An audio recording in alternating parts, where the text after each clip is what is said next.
kita dalam kelas kita ni pun manjang Among Us ke? Among Us je ni. Kan? Among Us je yang belajar. Kan? Kira Among Us jugalah ni. Okey. Baik. Cikgu dah jadi buaya kecoh? Taklah. Arnab. Okey, baik. Kita lihat. Kita sambung dengan pembelajaran kita hari ni. Jangan buang masa lagi. Kita nak lihat tentang Cikgu. Ya. Saya ada soalan. Silakan. Tadi abang saya cakap yang cikgu ada grup untuk students main Among Us dengan cikgu. Form 4 Form 5. Form 5. Ya, Form 5. Ya, betul. Memang ada. Tapi dia orang je yang main. Cikgu tak main. Sebab tak ada masa lah nak main. Okey. Ya, Nakib. Ya, okey. Form 5 lah kan. Ya, rindu cikgu. Cikgu pun rindu kau orang. Rindu kau Cikgu, juga lah, tolong Nakib. add cikgu. Tolong add kemudian lah jom kita belajar. Kau ni sibuk nak main game lah kan. Cikgu ni main tenting pun tak lepas lagi kan. Main congkak dia jauh sekali. Kan. Marisa mana? Ada ni tapi dia menyorok. Dia guna nama lain. Pandai-pandai lah kau cari nanti ya. Okey, baik. So tak tahulah. Kan. Dia biarlah. Macam mana cikgu tahu? Adalah. Ya, cikgu tahulah. Kan? Kan dah keluar dah. Jangan disebut-sebut. Dah sebut-sebut keluar. Ya, ada soalan. Soalan apa? Ya, Sushmita. Kita nak mulakan dengan Cina ni. Ya. Ya, apa soalannya? Alamak, chat WhatsApp je lagi. Alamak, otak dia rindu. Aduh, ya kau ni lah kan. Sudah. Okey, soalan mau. Sudah. Kita nak belajar, bukannya nak ni ya, bukannya nak mempelajari hati masing-masing. Sudah. Ada Kan? soalan cikgu, saya sengaja. Okey, baik. Okey, baik. Hari itu kita dah belajar tentang India dan akibat daripada dahagi India dan juga berkaitan dengan pembahagian negara India kepada dua, iaitu kepada India dan juga Pakistan. So hari ini kita akan lihat tentang Cikgu. bagaimana berlakunya di China. Ya. Apa dia? Sorry hilang cikgu, dah. saya ada soalan lagi. Ya, silakan. Tak, ada lagi. Apa dia? Apa dia? India dengan Pakistan ni, dia dah Okey. British dah pecah-pecahkan kan? Okey. Tapi kenapa ada pertempuran lagi antara India dan Pakistan? Okey, baik.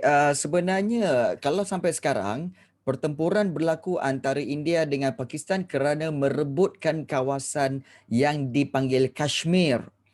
Sebab Kashmir tu adalah kawasan yang memang menjadi rebutan antara Pakistan dan juga India, di mana mereka berebut kawasan itu, dan kawasan itu sebenarnya dikatakan sebagai salah satu syurga dunia.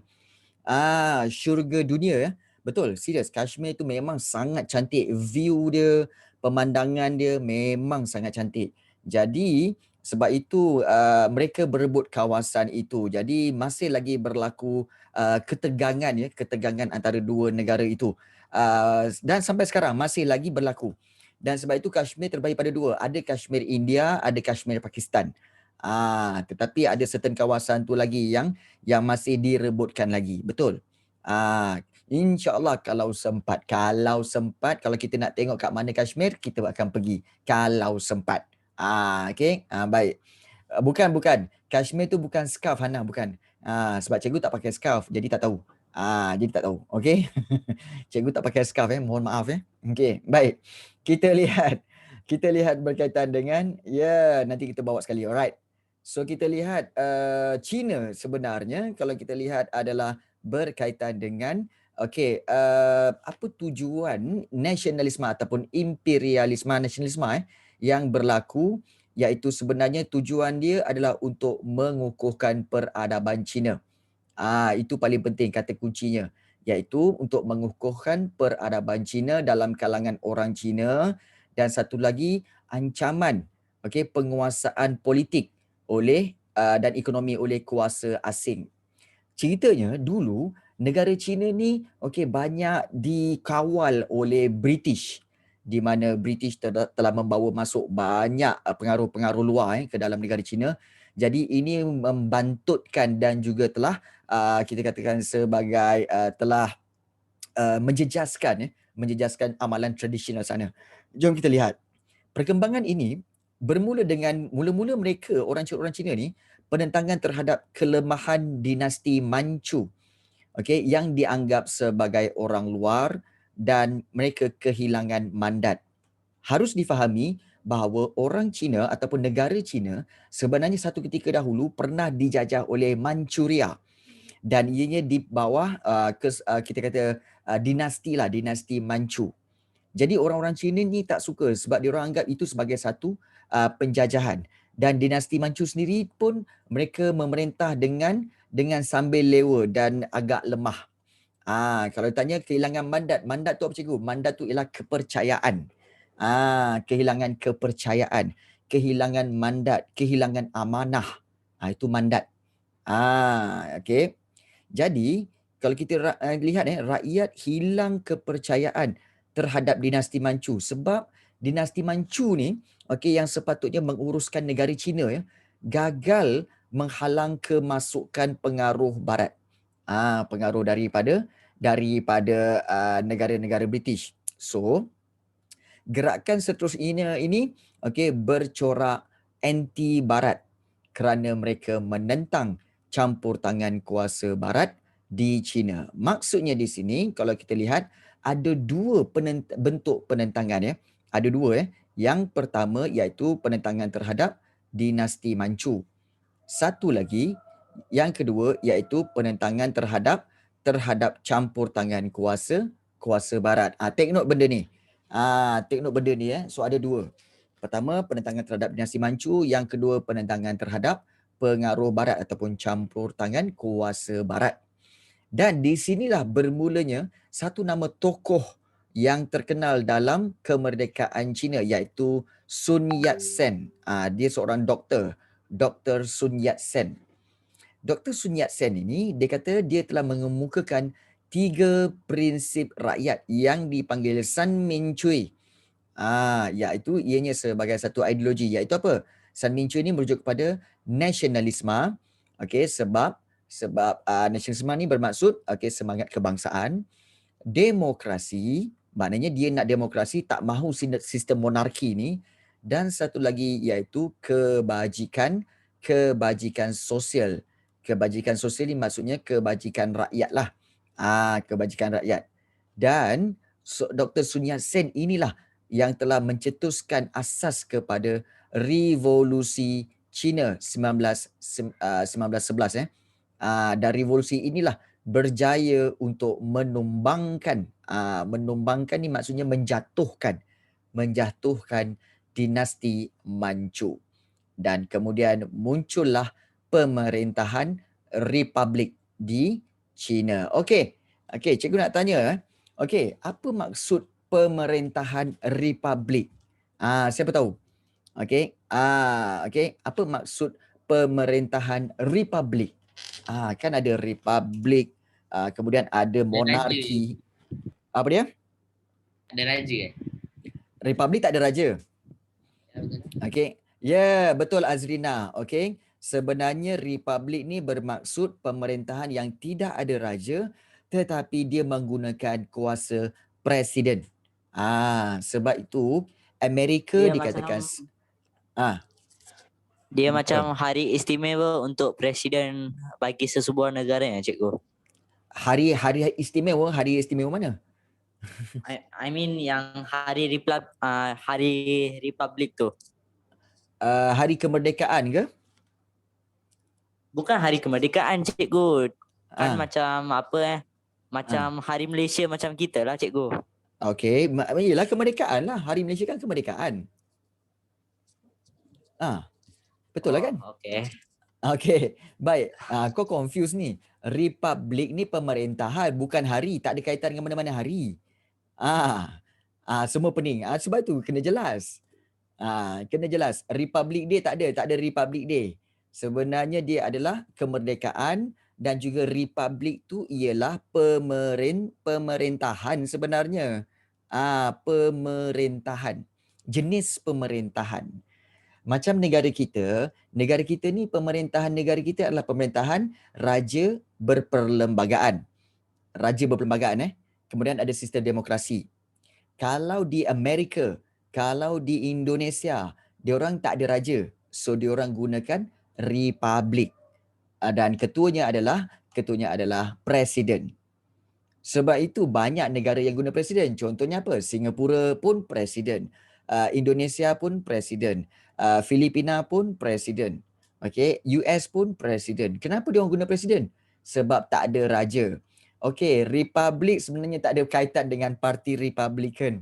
Republican tu hanya salah satu nama parti saja, parti politik. Okay. So sebenarnya Republican ni sama. Tak ada raja.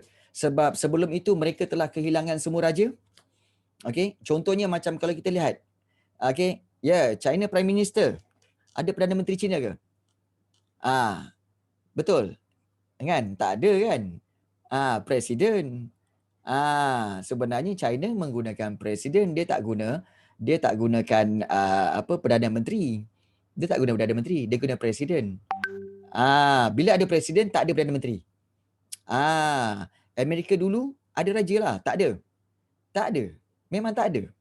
Sebab kan kita belajar revolusi keagungan baru-baru ni dan kita belajar tentang revolusi Amerika. Perasan tak? Revolusi Amerika awal-awal lagi mana ada raja? Amerika tak ada raja. Tetapi Amerika di bawah jajahan British. Di bawah jajahan British. Sebab itu mereka kena dengar cakap Britain juga. Okay. In the end, mereka menentang. Sebab apa? Sebab pengenalan cukai yang tinggi, pengenalan akta teh, kemudian akta gula, semua yang kita belajar hari tu kan. Itu menyebabkan Amerika menentang British, menyebabkan British kata, okeylah kau merdeka. Kau merdeka sendiri. Dapatlah kemerdekaan. Okay. Tapi India ada presiden dan PM. Are you sure? Ada Perdana Menteri India? Bukan presiden India. Are you sure? Are you sure? Confirm? Perdana Menteri ada, Presiden ada. Lepas Okay. tu ada Governor. Okay. Tapi dalam Governor. Governor. Okay. So itu kalau governor tu adalah pemerintah bagi kawasan-kawasan tertentu, wilayah-wilayah tertentu. Okay Amira. Cikgu, Okay. untuk Ya. maklumat tambahan, first dia macam ni tau. First macam Adon. Okay. Lepas tu Chief Minister. Okay. Lepas tu Chief Minister to Prime Minister. Okay. Sekejap. Adon, Home Minister. Okay. Chief Minister. Okay. Lepas tu Chief Minister, Governor. Governor, lepas tu Prime Minister. And President. The last is President. Tapi Presiden tu dia ikut keturunan lah cikgu. Presiden ikut keturunan? Are you sure? I think so, Presiden tu ikut keturunan. Okay, baik. Dia begini. Okay, seperti mana yang Darren tadi cakap. Okay, berbeza dengan Malaysia dengan India. Okay, kalau kita tengok India. India sebenarnya kalau kita lihat, India sebenarnya adalah sebuah negara yang terlalu besar. Sangat besar. Okay, dan terlalu ramai. So apabila dia terlalu besar, dia akan menggunakan jawatan-jawatan yang daripada sekecil-kecil jawatan sehingga sebesar-besar kawasan. Okay, sebab itu ada Chief Minister. Chief Minister tu sebenarnya ketua menteri. Okay, kemudian juga di bawah tu ada Governor. Governor tu sebenarnya kawasan. Okay, Governor kawasan. Kemudian bawah tu ada lagi iaitu sebagai ketua daerah. Okay, so dia daripada sekecil-kecilnya sampai sebesar-besarnya sebab negara India tu terlalu besar. Okay, jadi sebab itu dipecah-pecahkan kepada banyak jawatan. Ada minister, chief minister dan tingkat-tingkat dia lagi sampai ke atas. Jadi tapi still dia masih menggunakan sistem apa? Sistem republik. Kerana apa? Ketuanya adalah presiden. Ketuanya adalah presiden. Tak sama.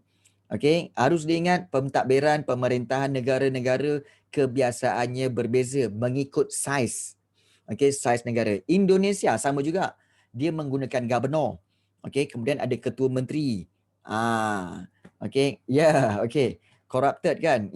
Antara negara yang tertinggi corruption. Itu India. Okay, tapi tak apa. Itu tinggalkanlah corruption tu apa semua kan. Datuk Bandar tu sebenarnya adalah ketua bandar lah. Kan? Contohnya kalau Datuk Bandar Kuala Lumpur, dia Datuk Bandar. Begitu juga kalau katakan Datuk Bandar Johor Bahru pun dia guna Datuk Bandar. Singapura Presiden sebab tak ada raja. Paling senang nak faham kalau sesuatu negara tu ada raja, dia akan gunakan sistem raja berperlembagaan. Sama macam Malaysia, sama macam Thailand, sama macam Britain. Itu 3 ni. Tapi kalau negara tu tak ada raja, dia akan guna title presiden yang tertinggi. Presiden yang tertinggi. So India, Amerika, Indonesia, Singapura semua pakai presiden. Why? Tak ada raja. Diorang tak ada raja. Dan kenapa tak ada raja? Mungkin dalam sejarahnya raja-raja itu telah terhapus ke, okey, raja-raja itu tidak lagi wujud ke, okey. Kebanyakannya menggunakan presiden. Kebanyakan negara menggunakan presiden. Kebanyakan negara. Kuranglah yang menggunakan raja ni sebenarnya. Kurang. Okey, baik. Itu yang berlaku di China tadi. Kemudian kita lihat satu lagi iaitu Empire Uthmaniyah dan juga Mesir. Okey, Uthmaniyah sebenarnya sambungan daripada Turki Uthmaniyah. Baik. So ada juga berlaku nasionalisme iaitu semangat cinta akan negara, kebangkitan semangat cinta akan negara daripada Uthmaniyah. Macam mana? Sebab mereka sebenarnya kalau kita lihat, okey, mereka ada kesedaran untuk mempertahankan sistem pemerintahan Islam dan agama Islam. Dan inilah yang telah mencetuskan gerakan Pan-Islamism dan juga gerakan Islah. Ingat dua nama ni. Pan-Islamism dengan gerakan Islam memang pengaruh dia kuat sehingga ke Malaysia. Di mana kalau kita lihat gerakan Pan-Islamism ini, okey, dia dimulakan oleh orang yang bernama Said Jamaluddin Al-Afghani. Dan beliaulah yang telah menubuhkan Urwatul Wuthqa. Macam pernah dengar je kan Urwatul Wuthqa. Urwatul Wuthqa ni bahasa Arab yang bermaksud ikatan yang kuat. Tujuan dia untuk apa tahu? Syed Jamaluddin kata apa? Kita perlu kuatkan rasa persaudaraan. Dan rasa perasaan umat yang mahu mencapai kemajuan. Lalu beliau telah menerbitkan akhbar Urwatul Wuthqa ni untuk untuk menyebarkan idea penyatuan persaudaraan umat. Dia sebarkan akhbar-akhbar ni ke seluruh kawasan untuk bagi tahu, okey, kita sesama Islam, sesama agama haruslah bersatu padu kerana kita semua bersaudara. Itu penekanan kepada gerakan Pan-Islamism. Dan mereka kata apa? Kalau kita bersatu, marilah kita bangkit untuk menentang perluasan kuasa barat yang banyak dilakukan oleh British. Jadi Empire Uthmaniyah pun sendiri yang di sini Empire Uthmaniyah telah keluarkan satu fatwa. Fatwa ni maknanya adalah satu arahan yang jelas yang berkaitan dengan agama fatwa ni dan hukum, iaitu apa? Menyeru umat Islam, kalau mana-mana umat Islam yang ditindas oleh barat, jom untuk kita bangkit berjuang bersama Empire Uthmaniyah. Nampak tak? Diorang punya kekuatan persaudaraan perpaduan itu untuk apa? Bangun menentang penjajah. Jadi Khalifah Abdul Hamid yang kedua inilah yang telah menggerakkan idea dan ini telah mendapat sokongan termasuklah di tanah Melayu. Seperti mana kebangkitan Tok Janggut. Kamu tahu kan, pernah dengar cerita kan tentang pahlawan negara kita iaitu Tok Janggut. Dan Tok Janggut ini, okey, bagaimana dia begitu berani untuk menentang British di Kelantan kerana dia terpengaruh dengan fatwa dan juga gerakan-gerakan yang dimulakan di Uthmaniyah ni. Jadi dia kata, jom kita berjuang demi agama untuk menentang penjajah. Jadi itulah yang mempengaruhi kebangkitan Tok Janggut. Bayangkanlah gerakan Pan-Islamism itu. Hebat. Kemudian, kemudian mereka juga meneruskan satu gerakan dipanggil Gerakan Islah. Di mana Gerakan Islah bermaksud gerakan pemulihan Islam. Bila kita sebut pemulihan Islam, kita fikir apa tahu? Takkan Islam pun nak dipulihkan, nak diperbaiki, nak baiki apa? Kan ke agama. Agama Islam sebenarnya dah lengkap, kenapa nak dibaiki pula? Okey, baik. Sebenarnya agama tidak dibaiki, tetapi yang nak dipulihkan ialah penganut-penganutnya. Umat-umat Islamnya itu yang nak dipulihkan. Jadi dan ianya keadaan ini dipelopori juga oleh orang yang sama, Said Jamaluddin Al-Afghani, dan juga dibantu oleh Syekh Muhammad Abduh. Kenapa dia nak pulihkan Islam ni? Kerana apabila berlakunya pertembungan budaya Eropah, Amerika dengan budaya tempatan. Kenapa Alright. Kamu tahu tak? Okey, di Eropah dan di Amerika dulu, okey, sebenarnya kalau kita lihat di Eropah Amerika, pada peringkat awal mereka sangat-sangat pemalu. Mereka akan memakai pakaian yang menutup aurat, mereka pakai gaun yang besar-besar, yang longgar-longgar, yang luas, yang penuh menutup apa semua. Tetapi apabila berlaku arus pemodenan, mencetuskan perubahan kepada fashion, perubahan kepada idea pemikiran kebebasan, di mana orang perempuan pun bangun, perempuan wanita-wanita di barat mereka bangun untuk memperjuangkan hak mereka. Kami bebas juga untuk memakai skirt pendek. Kami bebas untuk memakai swimming trunk di mana-mana sahaja, bikini di mana-mana sahaja. Kami juga bebas untuk kami boleh untuk menuntut hak menceraikan suami. Menceraikan suami pun mereka menuntut hak. Menuntut hak untuk menjadi pemimpin. Ini pengaruh-pengaruh ini telah dibawa masuk sehingga ke negara-negara luar. Dan ini telah menjejaskan adat resam, di mana adat resam kebanyakan negara, wanita sentiasa dilindungi oleh orang lelaki. Tetapi apabila berlakunya pemodenan pertembungan budaya ini menyebabkan wanita bangkit untuk apa? Untuk memperjuangkan hak lah apa semua. Tetapi sebenarnya itu melanggar adat. Melanggar adat. Okey, baik. Amboi lain macam perempuan semua betul kononnya. Okey. Baik. Untuk pengetahuan kamu itu memang berlaku. Tetapi sebagai orang lelaki kita kena rasional. Dia perempuan nak cakap apa, biar dia cakap. Biar dia cakap. Kita terima je dulu. Kemudian mana yang kita boleh pakai, ambil. Tak boleh pakai, tolak tepi. Kan? Dia Cikgu, macam tu. Ya. cikgu, kalau dia cakap kan, dia bebe-bebe kita buat tak tahu boleh ke? Boleh? Boleh? Kan? Sebab diorang memang dalam orang perempuan memang dia akan bercakap banyak sebab mereka perlu lepaskan dalam satu hari daripada 20,000 hingga 30,000 patah perkataan dalam sehari. Sebab tu diorang suka macam itu bercakap. Orang lelaki tak. Orang lelaki Banyaknya. 6,000 hingga 8,000 patah perkataan. Kajian mana ni? Ya. Kajian mana? Memang ada kajian dia. Cuba kamu cari. Memang ada kajian dia. Jadi sebab itu kalau ikutkan yang memang banyak bercakap orang perempuan. So di situ ada. Jadi sebab itu kalau kita lihat itulah yang kita perlu fahami. Kita perlu fahami tu ya. Biarkan mereka bercakap. Okey, kalah bilangan langkah sari ya. Okey, Afif cakap lagi banyak dari perempuan. Sebab itu kita meragui Afif ni lelaki ke perempuan? Okey, baik. Kita sama-sama. Dah. Tidak Okey. Okey, jadi gerakan Islam ini telah menyeru umat Islam untuk berpegang pada ajaran Islam sebenar yang berpandukan Al-Quran dan juga hadis. Okey. Okey. Nak gender reveal ke? Tak payahlah kan. Tak payah nak gender reveal lah kan. Kita orang tahulah kau siapa. Okey, baik. Seterusnya, Jepun. Okey. Baik. Jepun kalau kita lihat. Cikgu. Ya. Apa dia? Cikgu. Ya. Sekali lagi kau mesti cakap cikgunya. Tak ada. Sekali lagi dia cakap cikgu pukul dia.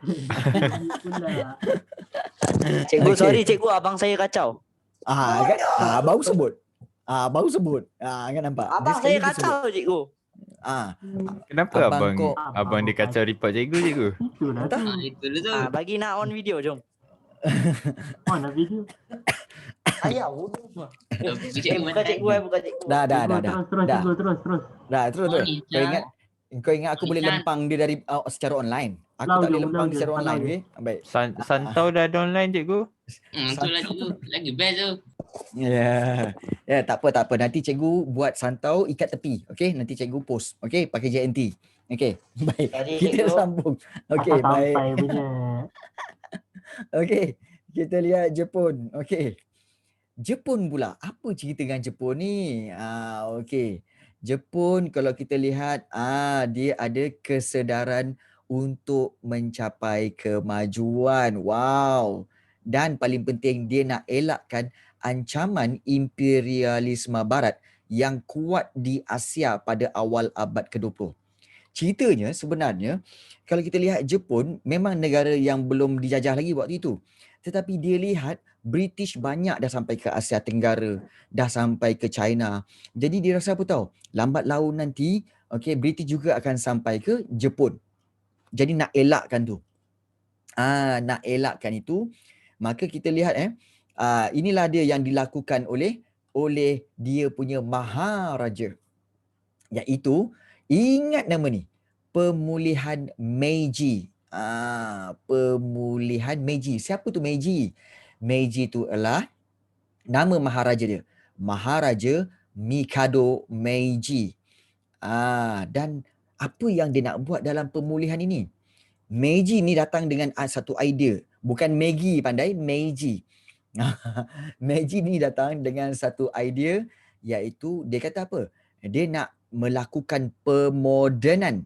Dia nak modernkan Jepun lah. Maknanya mengikut apa? Mengikut model barat. Dia nak tiru barat. Dan kenapa dia nak buat macam tu? Kerana supaya apa? Supaya Jepun akan sentiasa dihormati oleh kuasa barat. Nampak tak? Jadi itu dia punya idea. Dah. Jam-jam ni kau nak cerita pasal makan lah kan? Jam-jam ni kau nak cerita pasal makan. Kena belanja. Jauh bang, jauh. Semua tengah jauh. lapau cikgu. Tengah lapau Cuba bagi santai kat tepi, bagi McD sekali. Berapa kilometer ni? Kan. Aku tapau aku punya lengan pergi ke muka korang baru tahu. Dah. Tengok. Okey. Post laju ke cikgu?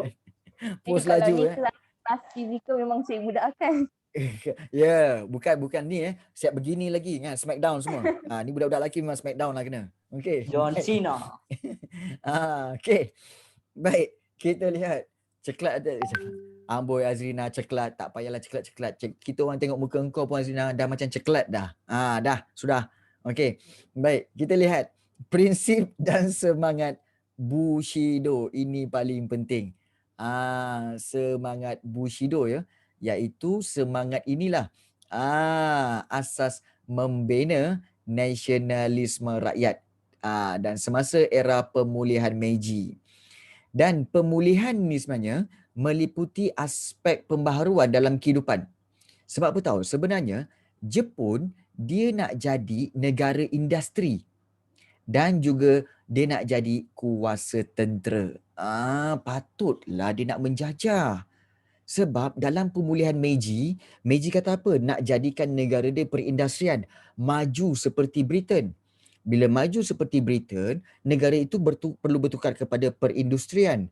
Bila perindustrian, maka perlu banyak sumber-sumber bahan mentah. Bila Jepun sendiri tak ada bahan mentah, maka mereka perlu menjajah negara lain untuk ambil bahan mentah. Itu permulaan kepada imperialisme. Bahan mentah tu dia macam biji timah, biji emas semua. Betul. Dia nak pergi sampai ke tu nak ambil biji timah, getah dan pelbagai lagi. Dan kamu kena ingat sebenarnya banyak dinyatakan bahawa banyak-banyak negara yang malang. Jepun adalah salah satu negara yang malang. Cikgu ada baca satu artikel. Negara Jepun adalah antara negara yang malang. Kerana apa? Kekurangan sumber, tanah yang kurang subur, tanah yang bergunung ganang. Sebab itu dia negara antara negara yang malang kerana sumber yang sangat terhad. Itu yang dikatakanlah. Jadi biji emas ada ke? Adalah. Biji, bukan biji. Ya, gempa bumi pula tu banyak. Allahu Akbar. Sumber laut diorang paling paling top, betul. Sumber laut diorang paling top. Dah lah selalu berlaku gempa bumi. Lepas tu dekat Jepun berlaku juga tsunami. Lepas tu kat Jepun pula tiap-tiap minggu berlaku keruntuhan akibat Ultraman bergaduh dengan raksasa. Bila bergaduh runtuh bangunan, bergaduh runtuh bangunan. Kan? Hari yang sama, waktu yang sama pula tu, kan? Tu Ultraman tu ada. Jom kita tengok Godzilla lagi. Aduh, yai. Payah betul lah jadi Jepun ni kan. Sian dia kan. Okey, baik. Kita lihat. Okey. Desakan ekonomi dan juga nasionalisme melampau oleh tentera menjadikan Jepun sebagai kuasa imperialis di Asia. Ya, betul. Betul.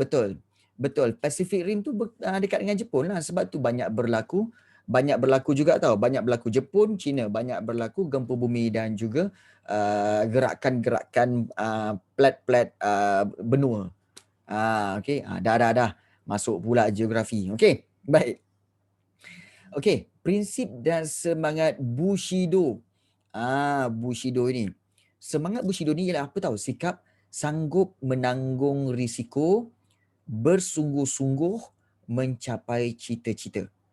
Sedia berkorban demi melaksanakan tanggungjawab terhadap ketua dan negara. Nampak tak? Semangat Bushido ni sanggup menanggung risiko, bersungguh-sungguh mencapai cita-cita. Itulah sebenarnya satu prinsip yang pada tahun 1980-an apabila Dr. Sri Dr. Mahathir Mohamad, Perdana Menteri kita yang keempat tu, dia melancarkan dasar pandang ke timur, iaitu dasar untuk menjadikan Jepun sebagai rujukan. Jepun, Taiwan, Korea sebagai rujukan. Kenapa? Sebab mereka semua maju dalam perindustrian. So, melihat balik kepada Jepun, kenapa dia maju? Rupanya ada semangat Bushido, sanggup menanggung risiko, bersungguh-sungguh mencapai cita-cita. Itu menjadikan dasar pandang ke timur negara kita amalkan pada tahun-tahun 80-an. Sebab itu 80-an Malaysia menjadi sebuah negara yang perindustrian yang maju tau. Sebab apa? Rakyat pada itu bersungguh-sungguh. Satu ketika dulu kita menikmati kekayaan di mana apa tahu? Gaji besar, harga barang murah. Tahun bila? Tahun-tahun 1990-an. Gaji besar, okey, tapi makanan murah. Bayangkanlah, makanan dulu nasi ayam goreng dengan sayur baru RM3.50 bang. RM3.50 nasi ayam sayur, RM3.50. Okey, air teh tarik baru 70 sen. Teh ais baru RM1.20. Punyalah murah. Itu zaman tu. Dan juga kalau kita lihat waktu itu gaji pula 1,800 ke atas. Punyalah mewah zaman dululah, tahun-tahun 90-an. Sekarang RM3. Kan. Buat duit raya pun budak kata, alah RM3. Budak-budak kata budak-budak Betul time lah raya. cikgu. Okey. RM3.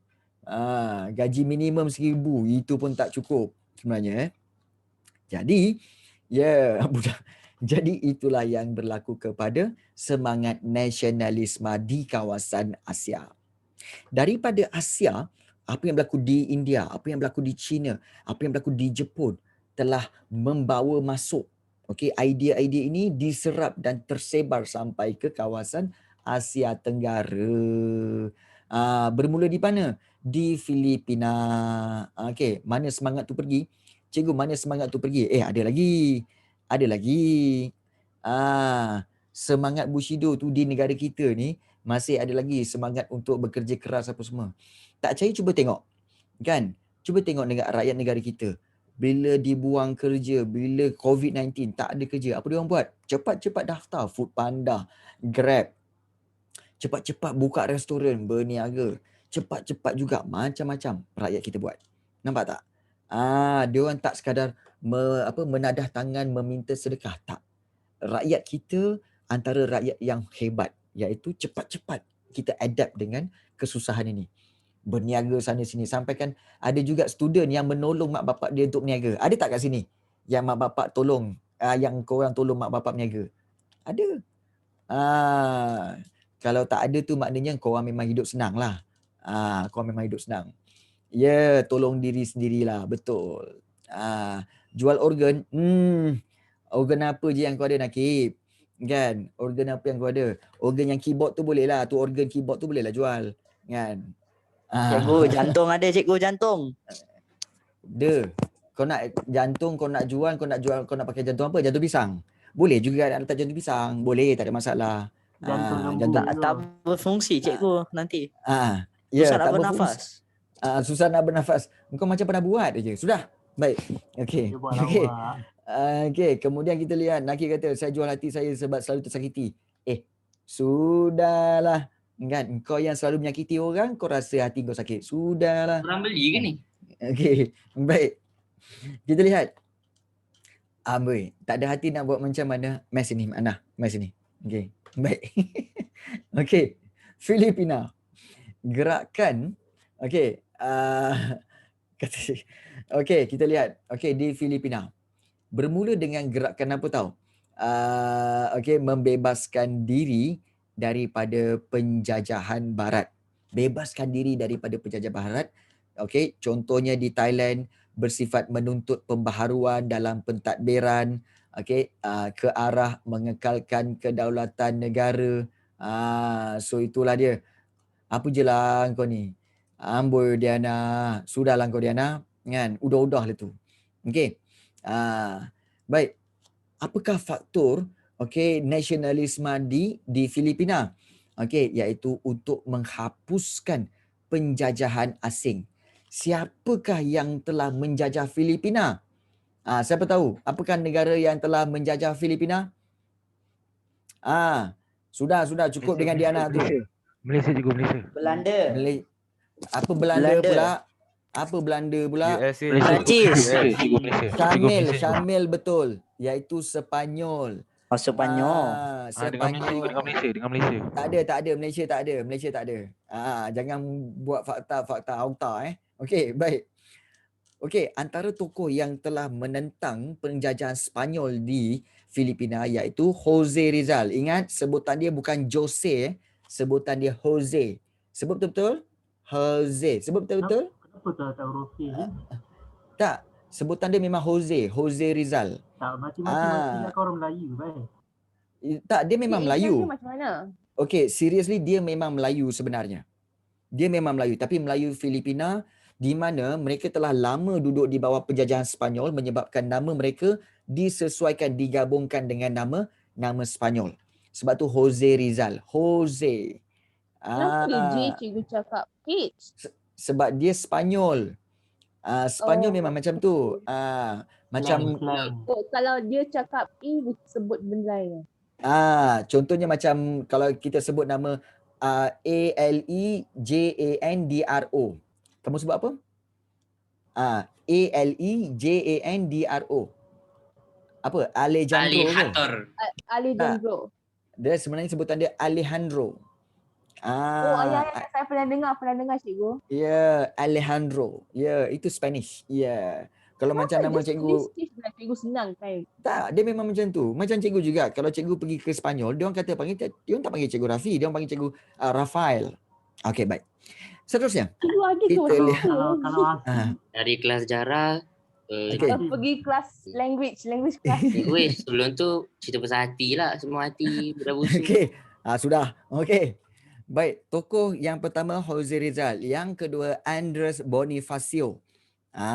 Andres Bonifacio bukan Facio, dan juga satu lagi tokoh ialah Emilio Aguinaldo. Nama berbelit-belit nak sebut. Jose Rizal, Andres Bonifacio dan juga Emilio Aguinaldo. Paling penting yang terkenal di Filipina adalah Jose Rizal. Ini gambar dia, Jose Rizal. Okey, iaitu dia berbentuk huruf O berbentuk gerakan propaganda. Apa yang diminta oleh Jose Rizal? Iaitu Jose Rizal menuntut Filipina dijadikan sebahagian daripada wilayah Sepanyol. Macam mana Filipina yang jauh daripada Sepanyol nak menjadi sebahagian daripada Sepanyol? Garu kepala kejap. Kan, nampak? Tapi dia Ada minta dua. hak lah. Dia minta hak. Azrinau Misakio. Boy, sodap nama kau tu. Okay.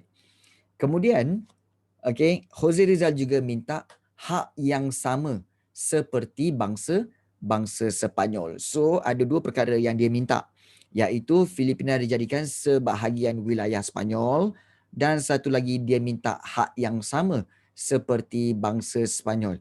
Ingat, Sepanyol nak bagi. Sepanyol tak layan dia.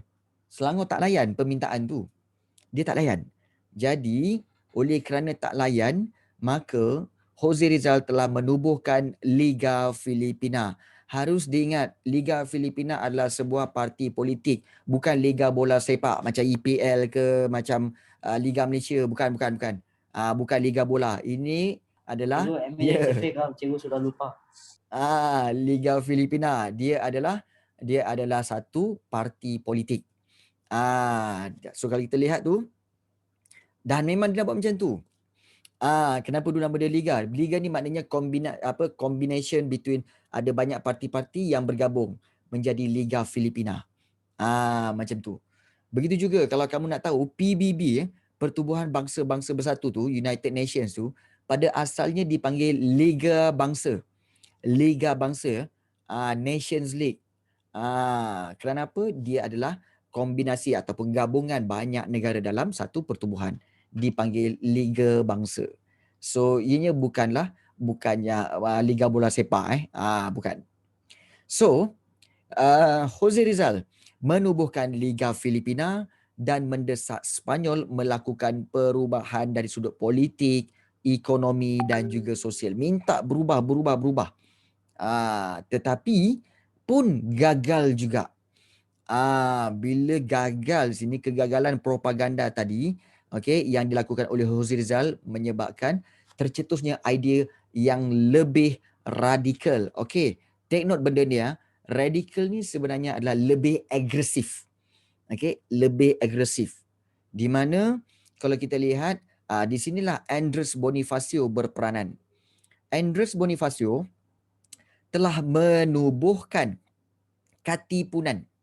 Katipunan ni juga adalah salah sebuah parti, parti politik untuk meminta kemerdekaan dengan cara apa? Revolusi.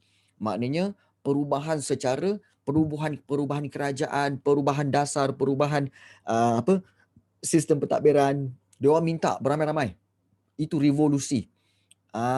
Dan cara bagaimana dia sebarkan revolusi ni, dia menggunakan akhbar. Ingat zaman dulu tak ada internet apa semua. So kebanyakan mereka akan menggunakan akhbar. Dan dalam Bonifacio dia menggunakan akhbar Kalayan. Nama akhbar Kalayan ni untuk sebarkan idea revolusi. So bila ramai yang baca newspaper tu, baca surat khabar ni, so tercetus idea untuk menentang Sepanyol.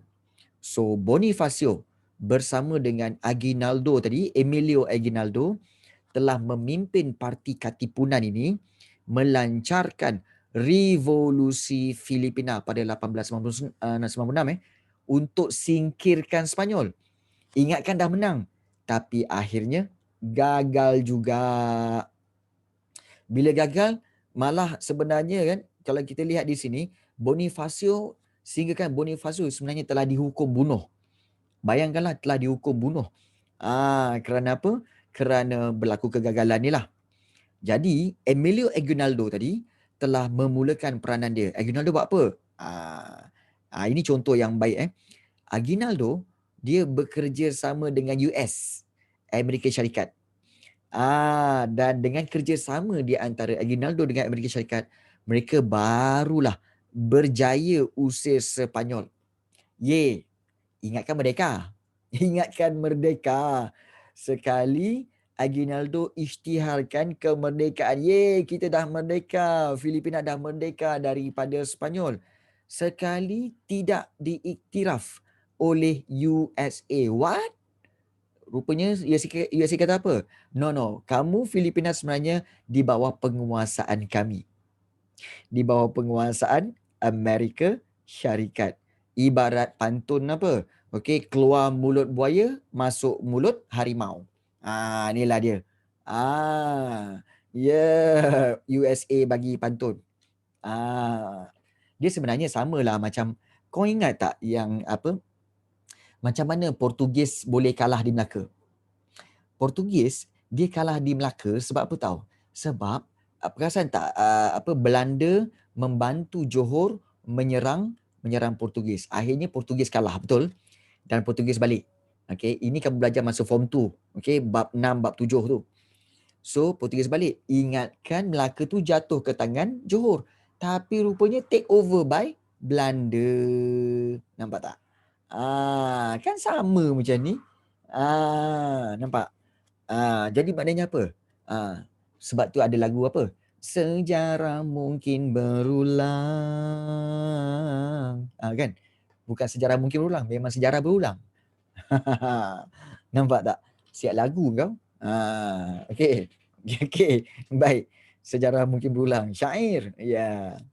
So, semasa Amerika Syarikat memerintah. Okey, kalau kita lihat golongan nasionalis iaitu golongan-golongan yang tetap nak berjuang itu, golongan nasionalis ini ubah strategi diorang. Diorang kata apa? Kita tak boleh buat revolusi. Kita tak boleh menentang Amerika secara kekerasan. So kita gunakan saluran apa? Saluran diplomasi ataupun saluran perbincangan. Saluran perbincangan melalui parti-parti politik. So di waktu inilah munculnya satu lagi tokoh iaitu Sergio Osmeña. Bayangkanlah bila kita tengok nama-nama ni, ya Allah, cikgu banyaknya nama. Lama-lama kau ingatlah. Ingat je susunan dia. Jose Rizal, Andres Bonifacio, Emilio Aguinaldo dan Sergio Osmeña. Tu biasalah tu. Sergio Ramos tu main bola pandai. Okey, baik. Jose Mourinho ada. Dah bungkus dah. Okey. So, membolehkan Sergio Osmeña dilantik menganggotai Dewan Perhimpunan Filipina, dan gerakan kemerdekaan ini diteruskan nasionalis sehinggalah Perang Dunia Kedua. Nampak tak? Ya, lain macam malam ni. Ya ke?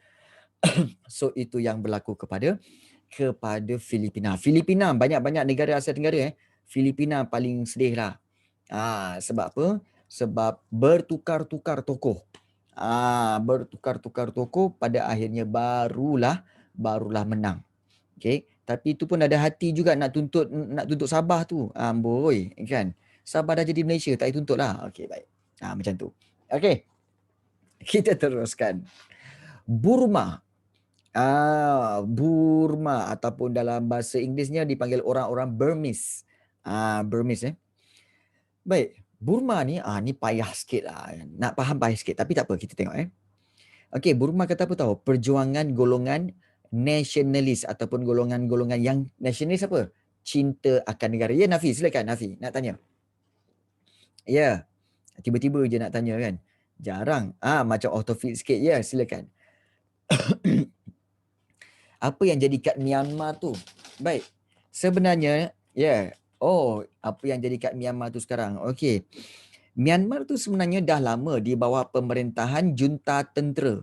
Okey, iaitu di bawah tentera-tentera, pemerintahan tentera dan pemerintahan tentera tu kuat. Okey, jadi mana-mana rakyat yang menentang pemerintahan tentera itu biasanya akan mengalami yang dikatakan sebagai mengalami kekejaman lah, seperti dihukum semua ni. Ya. Perintah tentera tu kejam ke cikgu? Kamu ingat tak masa Jepun memerintah Tanah Melayu dulu?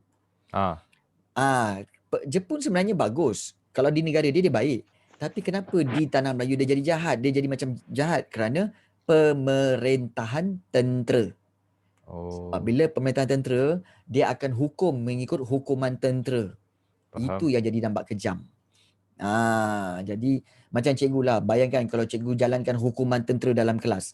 Memang korang duduk diam-diam tak bergerak. Kalau bergerak sikit, memang aku libas dengan rotan.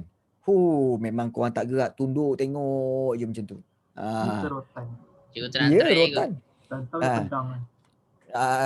Masalahnya kan, rotan online macam mana? Itulah masalahnya. Cikgu, Ah, nanti saya tak nak datanglah kelas digital cikgu kalau cikgu mau. Cikgu panggil parent lah, suruh rotan sebelah. tak apa, tak ada masalah kan. Parent duduk sebelah pegang rotan. Nasib lah kau, memang nangis lah belajar ada sejarah nanti. Okay. Kalau tu, Barang rotan, tali pinggang. tu lah Okay. tadi hati ke. Buat cikgu Alright. nak buat. So kita lihat. Okay, golongan nasionalis. Okay, di Burma Saya lain lagi sikit. lah cikgu. Ya, engkau lagi Saya lah. pipe getah. Pipe getah. Itu memang sebab itu ayat kau. Saya lagilah kan. Memang kau lagilah. Memang lagilah. Kan? Kena pipe getah lagi. Okey. Okey, baik. Seterusnya. Darren Gurau. Okey, baik. Kita lagilah cikgu. Okey, perjuangan golongan kelas menengah. Sami Buddha ataupun dipanggil Pongyi. Di Burma dia panggil Pongyi Sami Buddha ni. Kemudian ada Thakin. Thakin ni ialah siswa Zaya University dan petani. Baik, ini perjuangan yang dilakukan oleh golongan-golongan ini. Apa yang diorang perjuangkan? Baik. Nasionalisme ini, diorang ni, golongan kelas pertengahan ini, orang-orang yang ada semangat cintakan negara ni, yang berpendidikan barat.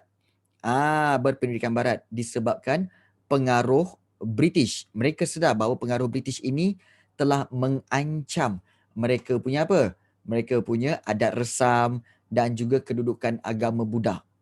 Ingat Burma dia kuat dengan agama Buddha. Jadi kedatangan British ke Burma ini telah menjejaskan agama Buddha.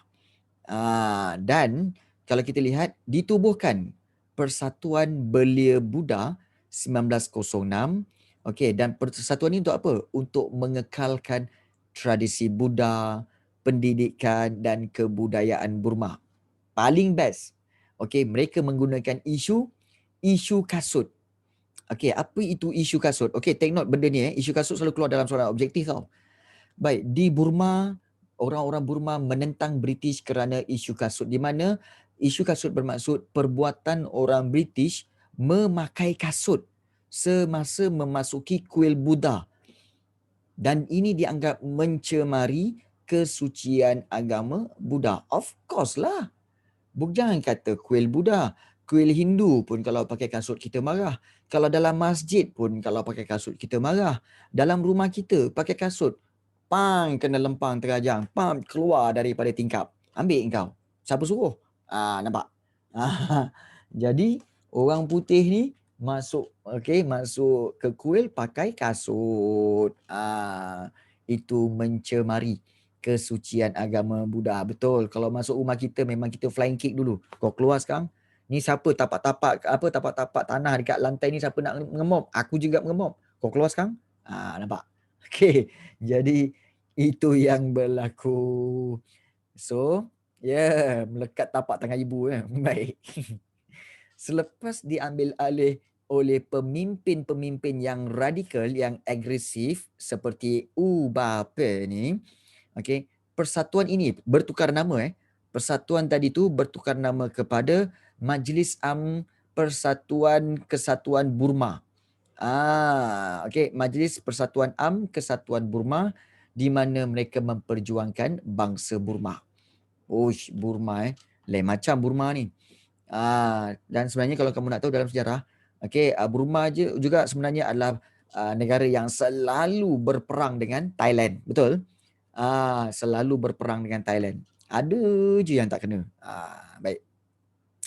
Kemudian revolusi pelajar berlaku di Burma juga, iaitu mereka menuntut penubuhan universiti. Still Burma ke cikgu? Tak. Burma sekarang kan dipanggil Myanmar. Mana ada Burma lagi dah. Myanmar. Bukan menyamar, Myanmar. Kan ada yang sebut salah, Myanmar pula. Bukan menyamar, Myanmar. Okey, baik. Okey. So, jauhnya. Dekat dah tu. Myanmar dengan menyamar jauh. Dekat. Kan. Kemudian golongan Sami Buddha menubuhkan Majlis Sangha Samadgi.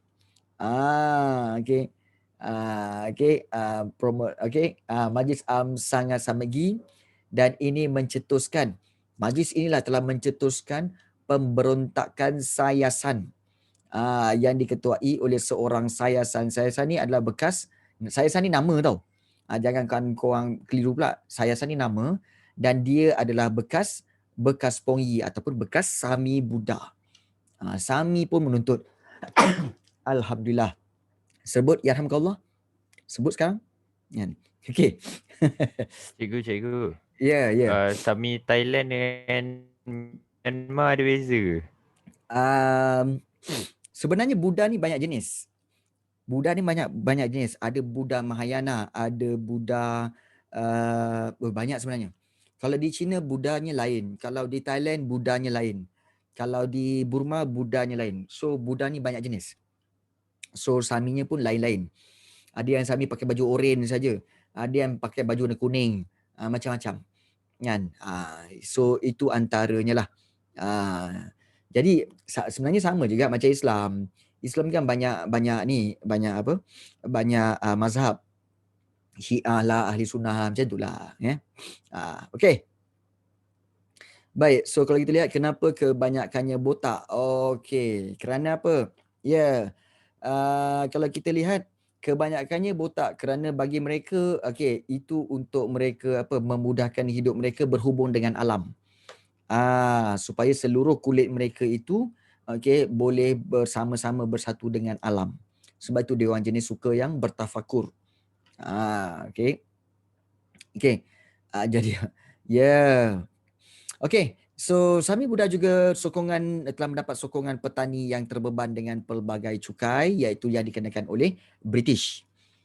Kemudian, pengenalan Perlembagaan Burma pada 1935 telah memisahkan Burma dan India. Burma sebenarnya adalah dulu sebahagian daripada India. India di bawah British, Burma pun di bawah British. Jadi, Burma telah dipisahkan melalui Perlembagaan Burma 1935 dan ini telah merangsang perjuangan ke arah berkerajaan sendiri. Dan wujudlah golongan-golongan Thakin. Golongan Thakin ni apa? Golongan Thakin ni adalah golongan-golongan siswazah. Maknanya orang-orang yang lepasan-lepasan universiti. Universiti luar negara. Golongan Thakin ni. Mereka telah menubuhkan Parti Dobama Asia Yoni. Mereka memperjuangkan kemerdekaan Burma dan pemimpin parti yang utama adalah seperti Aung San, Kyaw Htin dan juga UNO yang menggelarkan diri mereka sebagai Thakin ataupun Tuan. So yang gambar ni sebenarnya adalah gambar Aung San. Gambar Aung San. Dan mereka menegaskan bahawa orang Burma mesti bertuankan orang Burma juga. Dan akhirnya Dr. Ba Maw memenangi pilihan raya 1937 dilantik sebagai Perdana Menteri yang pertama. Baik, Aung San tu siapa? Aung San tu ialah pemimpin parti. Pemimpin parti yang telah menuntut kemerdekaan.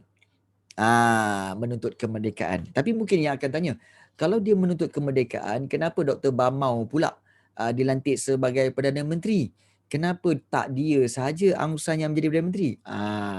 Ingat tak? Mungkin kamu tak belajar lagi kot. Kamu pernah dengar nama Dato' Onn Jaafar? Pernah dengar nama Dato' Onn Jaafar? Dato' Onn Jaafar, dia adalah pengasas kepada Parti UMNO. Dia pengasas Parti UMNO. Tetapi apabila Tanah Melayu merdeka, yang menjadi Perdana Menteri adalah Tunku Abdul Rahman. Why? Kerana selepas beberapa tahun Dato' Onn Jaafar memimpin Parti UMNO, beliau telah keluar daripada UMNO dan digantikan oleh Tunku Abdul Rahman. So apabila Tunku Abdul Rahman yang telah mendapatkan kemerdekaan, maka Tunku Abdul Rahman yang telah menjadi Perdana Menteri Malaysia yang pertama. Even though Parti UMNO tu dimulakan, diasaskan oleh Dato' Onn Jaafar. So macam tu lah berlaku macam ni. Aung San, Kyaw Htin, dia oranglah yang memulakan perjuangan kemerdekaan, tapi yang naik Perdana Menteri adalah Dr. Ba Maw. Itu biasalah tu. Kan? Cikgu, benda ni ada kaitan tak dengan isu sekarang? Isu apa tu, Syamil? Boleh ni di highlightkan, iaitu apa dia? Apa benda yang dikaitkan dengan isu sekarang ni? Isu yang tentera kat Myanmar. Sebenarnya isu tu dah lama. Isu kat Myanmar tu dah lama. Iaitu daripada tahun-tahun 1990-an lagi, Rohingya tu yang sebenarnya adalah penduduk Myanmar memang dihalau bulat-bulat oleh tentera Myanmar. Dihalau dan dianggap sebagai bukan rakyat Myanmar.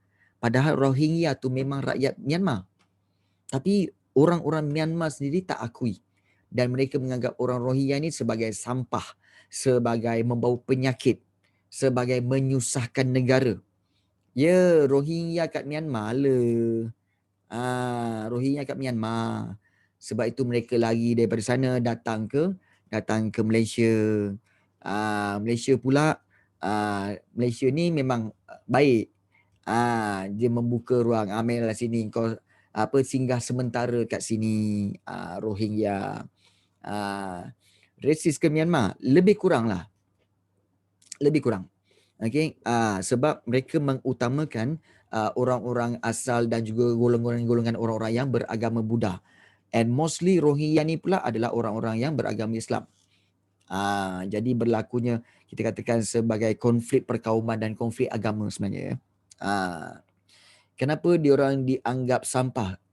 Susah nak cakap kenapa. Ada sejarah dia.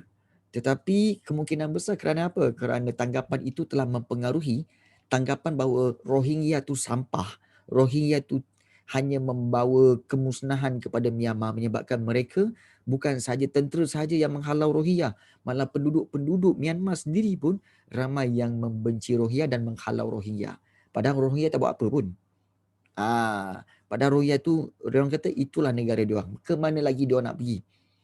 Ke mana lagi dia nak pergi?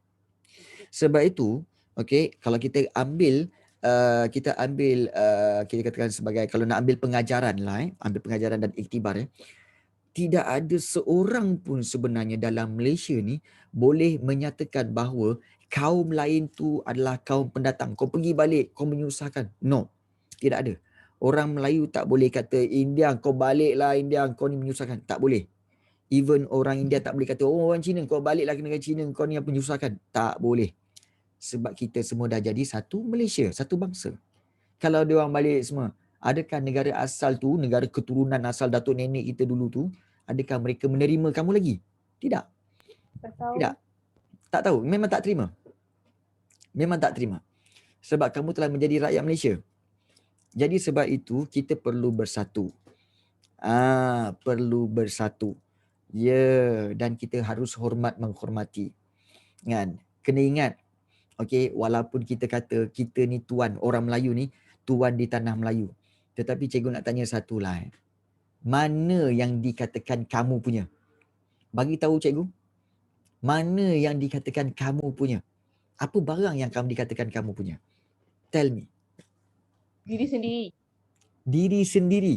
Itu diri sendiri pun Tuhan yang bagi. Tuhan yang bagi. Tak ada apa-apa cikgu. Tak ada apa-apa.